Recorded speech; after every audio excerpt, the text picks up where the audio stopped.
Now we'll study metrics that we can use to evaluate regression models. The first one is called mean absolute error. In this example, we have some points and we have drawn a line that fits these points. Now we would like to check how bad is this line.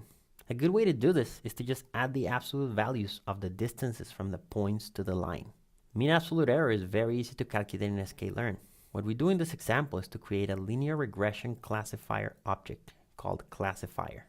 Then we use the function to fit the line. Now we can refer to the points as y and to the predictions made by the model as classifier.predictx. We will call this guesses.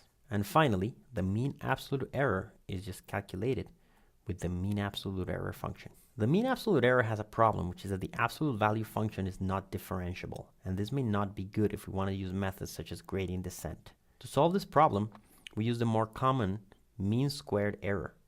For this metric, we add the squares of the distances between the points and the line. Mean square error is also very easy to calculate in sklearn, except now we will use the mean square error function. Now we'll learn a very common regression metric called R2 score. R2 score is based on comparing our model to the simplest possible model. So let's think, what is the simplest possible model that fits a bunch of points? Well, a pretty simple one is just to take the average of all the values and draw a horizontal line through them. And we can calculate the mean squared error for this model. We would hope that the mean squared error for the simple model is larger than the error for a linear regression model. The question is, how much larger? Well, we can divide the error for the linear regression model by the error for the simple model, and then subtract the result from 1, and we will call this the R2 score.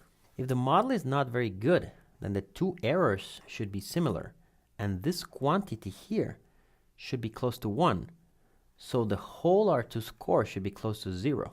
If the model is good, then the mean squared error for the linear regression model should be a lot smaller than the mean square error for the simple model. Therefore, this ratio should be small, and then the R2 squared should be very close to 1. In conclusion, if the R2 score is close to 1, then the model is good. And if it's close to 0, then the model is not much better than just guessing the average of the values of the points. R2 score is very simple to calculate in sklearn with the R2 score function.